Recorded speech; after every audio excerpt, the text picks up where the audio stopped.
Hi, Trevor here, reflecting on life through music. Thank you for stopping by.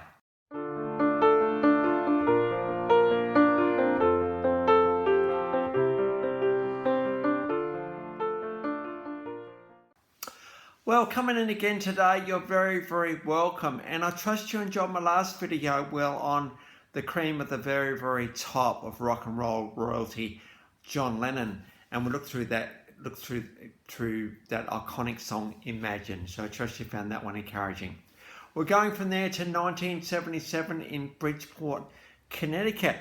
This guy's parents, his mum was a teacher, dad was a headmaster.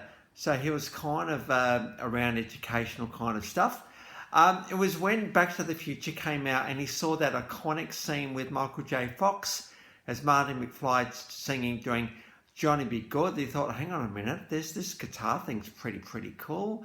I think I might start playing it. So I thought, just for a bit of a starting point, I've got that clip from the Back to the Future movie for you at the start. So he thought, well, guitar's pretty cool. In fact, I'll look into blues a little bit more. And he started to consider such people such as Stevie Ray Vaughan, B.B. King, and Otis Roach. The guy we're talking about is John Mayer. Now, John, at the age of 17, had cardiac dysrhythmia, which was all about just the heart not quite beating at the right speed. And after a couple of attempts, and a week in hospital, he kind of was able to settle it. But he said that it was in that particular week that the songwriter in him was born. In 1996, he did try a little bit of a time in Berklee College of Music, but didn't quite work out for him. And he left to go see what Atlanta had in store for him. And he started a two-man band, Lo-Fi Masters. And they got a bit of a following around the local clubs and cafes.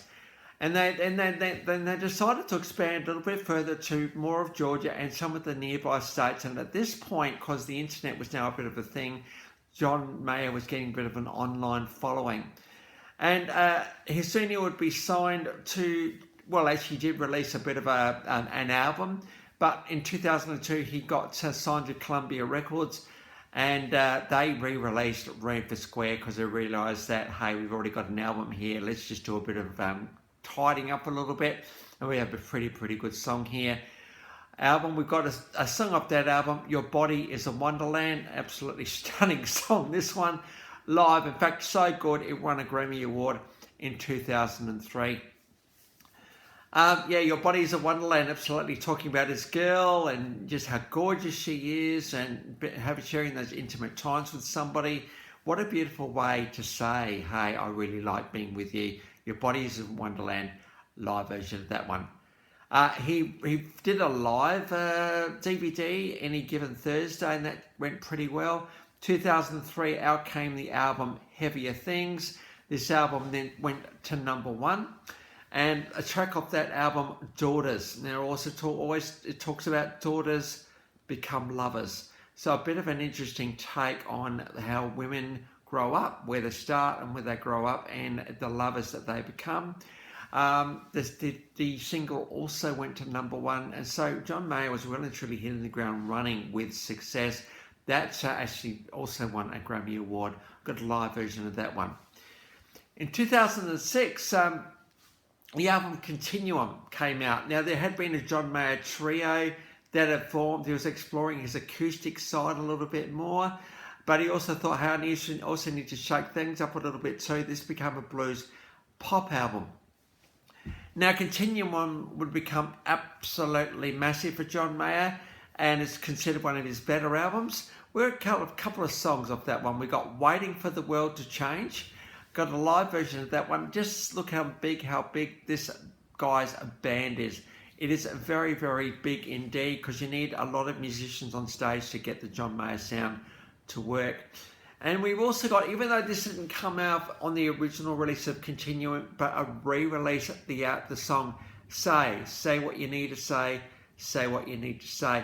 And I think this is an area of the world that I struggle with a little bit, and that is, hey, when I need to say something, and it might be a little bit of a thing that's bothering me, or something I want perhaps, and something that's not really kind of working, and I just really need to say something. But part of me is that I'm already considering the receiver of the message and how they're going to take it. And I often, how our mind goes, well, I need to say something. So yes, no. Well, yes, it might not go so well, so I'll just go no. The problem with no, though, is that it'll just build up and build up and build up and build up until it explodes potentially, unless you can work out another way to do it. So say what you need to say. We're talking about need to say here. This is stuff that is important. It might be the way we might be feeling about something, the way that we might be thinking about something, and it might be a bit different to what other people are thinking. So, but we don't just sort of go out there with two guns blazing, do we? No, we don't. We do it in a very gentle kind of way. Remember, meaning sitcoms, now here's the thing, with kind of warning the person that something's about to be said. It's not a bad way to go. So the person can get ready, and also acknowledging that this thing's kind of important as well. Of course, the other side of the coin is this, and that is very much this song is say what you need to say. So the person is encouraging you to say what you need to say. Even then though, right, even with that invitation, it still can be a challenge. You think, oh, how's it going to go? Really not sure. It's an area of growth for me, absolutely. But I'm learning to do it more and more. And I think if there's a relationship already there and a relationship's already formed, it can be a bit better and a bit easier. But I think we owe it to ourselves, don't we, to say what we need to say, but at the same time be considerate of the person who's receiving. So we've got to do it in a way that's going to be kind. And if you are in a relationship, what does the relationship need in this moment too? A relationship is the thing that we both feed into. The relationship is the thing that holds us together, holds our hearts together. So we need to do everything we can do to maintain that relationship, don't we? So honest, transparent and kind of communication is where it is at. So, if you're in a situation right now where you need to say something, well, think about how you can do that in a way that's going to be kind. And if you're in a relationship where you're just suspecting that something needs to be said from the other side, again, encourage them, hold their hand, because you know what?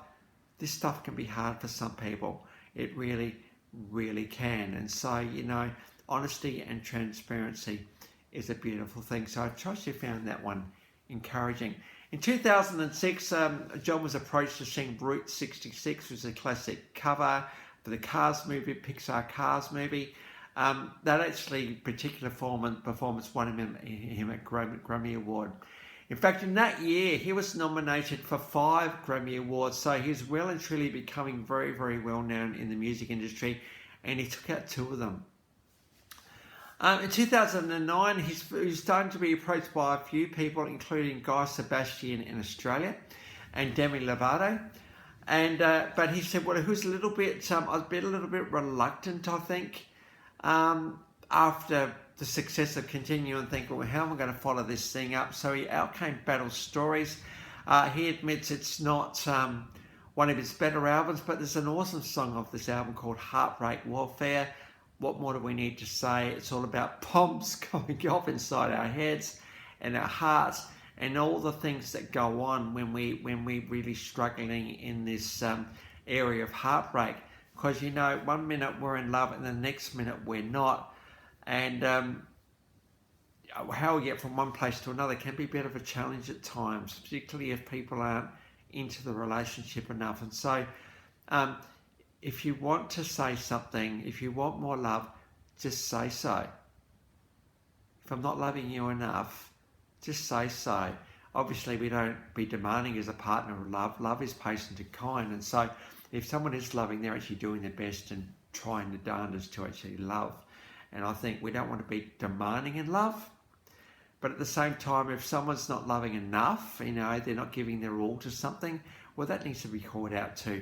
So we've got a live version of Heartbreak Warfare. I love the little guitar effect that's actually going on behind this song. Really makes the song really good. 2010, no, it's obviously since 2002, John Mayer was pretty big in the world of music, and I think it was starting to take a strain. He got a granola on his vocal cords. This first surgery did not go quite so well, and so he had to go back for another one. Obviously, very nervous, and he was thinking he was starting to pick up guitar and just played guitar on a few albums, thinking perhaps he was going to be a session muso, and that was it. But thankfully, he's been able to recover, and he has been, recording and singing ever since. In fact, between 2001 and 2021, there's been 8 studio albums, 7 live albums, 3 compilation albums, 2 video albums, 17 music videos, and 25 singles. He sold about 16 million albums. So, you know, for someone who's been around only this century, he's done pretty well for himself. 16 million albums is a pretty good effort indeed. So John Mayer, like all of us, and as a songwriter too, has contributed to this contributive legacy of this thing called music. John's actually won 7 Grammy Awards as well, so there we go. Very well regarded by the industry, and it's great to see him get the acknowledgement for some pretty amazing songs, some pretty incredible albums. Just he's got this incredible unique style about him, very laid back at times, but he's just got this class about him which we all love. And so it's great to give this guy a bit of a go today. So the links to those 7 clips are in the description below, and I've also included my last video from John Lennon, so if you want to recap on him, feel free. Well, if you've come back for another one, or this is your first time to Life Reflections Through Music, how great to see everybody here. Well, that's it for today. Next time we're going to get on to John Parr with Saint Elmo's Fire. So until then, I'll catch you around. Bye for now.